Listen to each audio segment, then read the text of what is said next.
जय जिनेंद्र मित्रों, आज हम आपको पाप और पुण्य के बारे में समझाएंगे कि पाप और पुण्य क्या होता है। जैसे कई लोगों का कहना है कि हम हमेशा धर्म करते हैं, पुण्य की क्रिया करते हैं, दान पूजा करते हैं, पर हमारे जीवन में हमेशा ही गलत होता है। और कई लोग हैं जो मंदिर भी नहीं जाते, पुण्य भी नहीं करते, दान वगैरह भी नहीं करते, हमेशा पाप की क्रिया करते हैं। जैसे दारू पीते हैं, नॉनवेज खाते हैं और भी अन्य क्रिया पाप की करते हैं, पर उनके जीवन में हमेशा ही अच्छा होता है। तो ऐसा क्यों होता है, तो उस चीज़ को आज हम समझेंगे।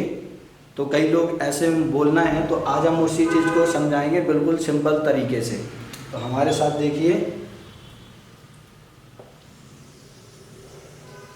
ये यू है,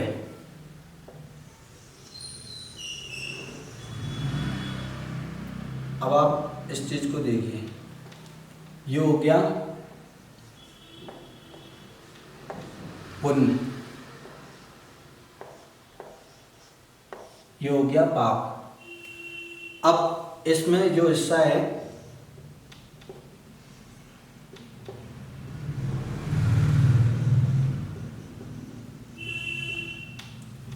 ये हिस्सा है पुण्य पाप का और ये हिस्सा है पुण्य का। आप समझ रहे हो जी, ये वाला हिस्सा तो पाप का हो गया, ये पुण्य का हो गया। तो जब कोई इंसान पाप करता है, ये यहां से उन्होंने पाप किया, तो उनका जो पुण्य था, तो जब पाप करेगा, करता जाएगा जब पाप, तो ये पुण्य यहां से निकलता जाएगा।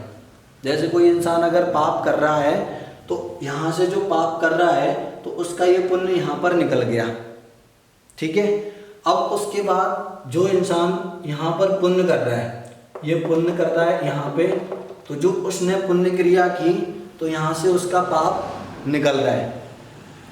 जैसे यहाँ से जो पुण्य कर रहा है, तो उसका पाप यहाँ से निकलता जा रहा है, और जो इंसान पाप क्रिया कर रहा है, तो उसका यहाँ से पुण्य निकलता जा रहा है। अब कहने का तात्पर्य यह है कि जैसे किसी ने पाप क्रिया की और जब उसका पुण्य का उदय है, तो वो यहाँ पर पुण्य उसका निकलता जा रहा है, और जब वो पाप क्रिया करता जाएगा करता जाएगा करता जाएगा, तो यहाँ पर जो पाप क्रिया करता जाएगा, तो ये उसका पुण्य यहाँ पर निकल जाएगा, सारा पुण्य यहाँ पर खाली हो जाएगा। फिर उसके बाद क्या आएगा, पाप। जैसे ये पुण्य सारा निकल गया, तो जैसे इसमें जब पाप भरते जाएंगे, तो ये जो पुण्य था उसका, वो यहाँ पर खाली हो जाएगा। तो उसका जो पाप क्रिया थी, तो पुण्य खाली हो गया। अब जो पाप क्रिया आएगी उसके, तब वो दुख देगी।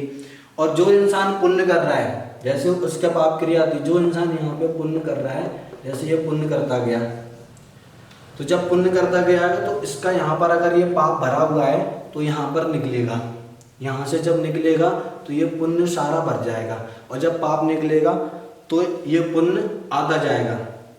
तो जैसे आप लोग दान पूजा भक्ति या भगवान की आराधना करते हैं, और भी जैसे गुरुओं का आशीर्वाद लेते हैं या गुरुओं की पूजा करते हैं, तो जो आपका पुण्य बढ़ता जा रहा है, ये पुण्य बढ़ता जा रहा है आपका, और यहाँ पर ये पुण्य बढ़ता जाएगा, तो ये पाप बाहर होता जाएगा। तो जब पाप बाहर होता है, तब आपको दुख देता है, वो दुख क्रिया आती हैं, जैसे आपको परेशानी होती है या बीमारी आती है या अन्य क्रिया जैसे आपका पाप होती है, तो ये पाप आपका बाहर निकलता जा रहा है। जब ये पुण्य भर जाएगा, तो आपका पुण्य ही पुण्य बचेगा। और जो इंसान अगर जैसे गलत क्रिया कर रहा है, हिंसा, झूठ, चोरी, कुशील, परिग्रह, जैसे अपने जैन धर्म में ये 5 पाप बताए हैं, तो जो इंसान ये 5 पाप कर रहा है, तो उसका ये पाप भरता जा रहा है। तो जब उसका ये पुण्य खाली हो जाएगा, तब ये पाप ही पाप बचेगा।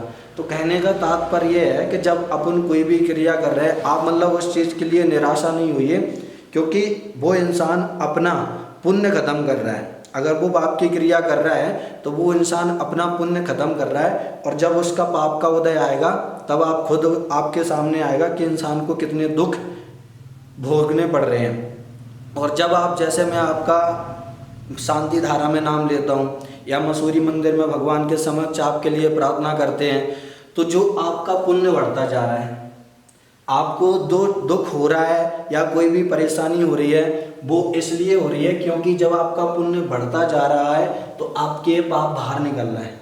मतलब आप समझ रहे हो कि जैसे आपको जो भी कोई परेशानी हो रही है या कोई तकलीफ हो रही है या कोई बीमारी हो रही है, तो हम आपके मसूरी के मंदिर में भगवान के समक्ष होकर जो प्रार्थना कर रहे हैं, तो आपका जो पुण्य बढ़ता जा रहा है और आपका जो पाप है ना वो बाहर होता जा रहा है।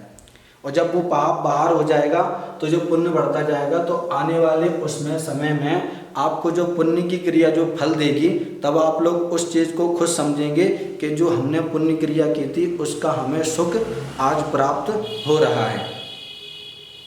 तो कहने का तात्पर्य यह है कि आप उस चीज़ को समझिए और सोचिए। जैसे अगर किसी के साथ अच्छा हो रहा है, अगर वो गलत क्रिया कर रहा है फिर भी उसके साथ अच्छा हो रहा है, उसके साथ बहुत सारे मतलब पैसे की भरमार है, ड्रिंक भी करता है, गंदे कर्म भी करता है, पर उसके साथ हमेशा अच्छा होता है। इसलिए हो रहा है उसके साथ अच्छा क्योंकि उसका जो पुण्य है तो वो पाप की क्रिया कर रहा है, तो अपनी पाप की क्रिया करके वो पुण्य खत्म कर रहा है। और जिस दिन उसका पुण्य खत्म हो जाएगा, तो जब पाप कर्म उदय में आएगा तब उसको इतने सारे दुख भोगने पड़ेंगे। अपने उसमें 7 नरक बताए हैं, तो नरक गतियों के भी दुख भोगने पड़ेंगे, त्रियंच गतियों के दुख भोगने पड़ेंगे। और इस संसार में अगर जब पाप और पुण्य करते रहते हैं तब तक इंसान को इस संसार में भटकना पड़ता ही है। और जब पाप और पुण्य से परे हो जाते हैं, अपनी आत्माओं पर विजय पा लेते हैं, अपनी 5 इंद्रियों को वश में कर लेते हैं, तब ये समझ लेना आपका इस संसार से आत्मा का परे हो गया। क्योंकि आत्मा ना कभी भी पाप और पुण्य नहीं करती। कौन करता है? शरीर करता है।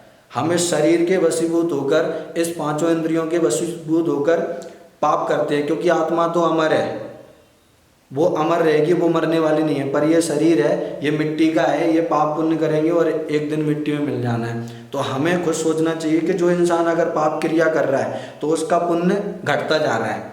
जैसे अगर आप किसी चीज़ को, जैसे इसमें कीचड़ भरा है और आप यहाँ से भी कीचड़ डालोगे तो वो सारा ही कीचड़ हो जाएगा। पर आप यहाँ से, इसमें कीचड़ है, आप यहाँ से साफ पानी डालोगे तो ये कीचड़ बाहर आ जाएगा, पूरा बाहर आ जाएगा और आप साफ पानी ये पूरा यहाँ तक भर जाएगा। तो ऐसे ही अगर आप पुण्य की क्रिया यहाँ पे पुण्य करोगे, तो आप पुण्य की क्रिया करोगे तो यहाँ पे आपका पुण्य आएगा और ये पाप पूरा बाहर हो जाएगा। अगर पाप ही पाप करोगे तो ये पुण्य यहाँ से निकल जाएगा। तो सिंपल तरीके से आपने समझा होगा। तो अगर जैसे आप पुण्य की क्रिया कर रहे हैं तो आने वाले उसमें आपके दिन और भी अच्छे होंगे, आपके जीवन में मंगल ही मंगल होगा। तो आज गुरु पूर्णिमा है और आप सभी को गुरु पूर्णिमा की हार्दिक बधाई, हार्दिक शुभकामनाएं। आपके परिवार में मंगल हो और आपका परिवार और भी मंगलमय दिन बीते, इसी भावना के साथ सभी को सादर जय जिनेंद्र।